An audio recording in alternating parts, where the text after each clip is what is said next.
हर हर महादेव। दोस्तों आज हम बात करेंगे भगवान शिव के वृषभ अवतार की कथा। दोस्तों कथा जो आती है ये मिलती है शिव महापुराण के शतरुद्र संहिता के अध्याय 22 और अध्याय 23 में। जो कथा है वो कुछ इस प्रकार है। यहाँ पर समुद्र मंथन की घटना चल रही होती है। समस्त देवता व असुर अमृत पाने की इच्छा से समुद्र मंथन में मंथन करते।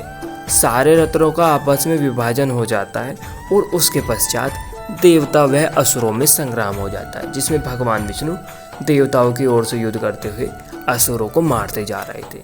असुरों को मारते मारते भगवान विष्णु पाताल लोक चले जाते हैं, जहाँ पर समुद्र मंथन में अमृत की बूंदों से उत्पन्न हुई कुछ सुंदर स्त्रियों को देखकर भगवान विष्णु मोहित हो जाते हैं। इसका वर्णन शतरुद्र संहिता के 12वें अध्याय में मिलता है, जिन पर मोहित होकर भगवान विष्णु उन्हीं के साथ वहां पर रहते और उनके साथ रमण करने लगते। फिर उन स्त्रियों से भगवान विष्णु की अनेकों संतानें उत्पन्न होती है, जो असुरी प्रवृत्ति की थी। उनसे संपूर्ण पृथ्वी, स्वर्ग व समस्त देवता भी तंग आ चुके थे। तब समस्त देवता ब्रह्मा जी को साथ लेकर भगवान शिव के कैलाश धाम जाते हैं और भगवान शिव को संपूर्ण वृत्तांत बताकर उनसे सहायता की प्रार्थना करते। तब भगवान शिव कुपित होकर वृषभ अवतार धारण कर लेते। भगवान शिव भगवान विष्णु को पाताल से लाने के लिए अपना वृषभ अवतार रूप धारण करके पाताल में चले जाते हैं। भगवान वृषभ रूपी भगवान शिव को देखकर हाहाकार मच जाता।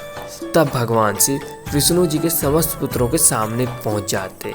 भगवान शिव को सामने आया देखकर विष्णु जी के अहंकारी पुत्र कुपित होकर भगवान शिव पर धनुष बाण से आक्रमण कर देते। भगवान शिव जो कि वृषभ रूप में थे, अपने सींगों और खोरों से उन सबको मार देते।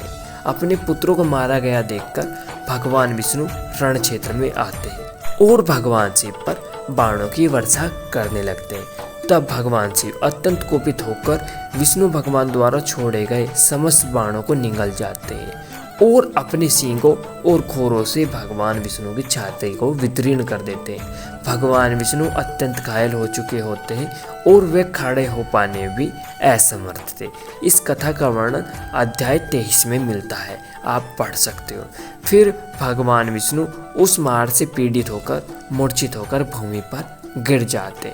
फिर वो खड़े होते हैं और उनको उनकी गलती का एहसास होता है तथा वो भगवान शिव को भी पहचान लेते हैं कि वृषभ रूप में भगवान शिव ही उनसे युद्ध कर रहे हैं। तब भगवान विष्णु को अपनी गलती का पछतावा होता है और वे भगवान शिव से क्षमा मांगते हैं। तब भगवान शिव कहते हैं, हे विष्णु, आप तो समस्त जगत के स्वामी हैं।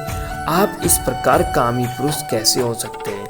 आपका ज्ञान निश्चित ही क्षीण हो गया था, क्योंकि आप काम के मोह में आकर ऐसा कार्य करने लगे थे। तो दोस्तों यह थी कथा भगवान शिव के वृषभ अवतार की, जिसने भगवान विष्णु जी का अहंकार तोड़कर उनको एक अत्यंत महत्वपूर्ण शिक्षा दी थी कि अपने स्वामी से कभी बैर नहीं करना चाहिए। तो दोस्तों अगर आपको हमारी इस वीडियो में दी गई जानकारी पसंद आई हो तो हमारे YouTube चैनल महाउग्रम महावीरम सर्वम को अवश्य सब्सक्राइब कीजिए। हर हर महादेव।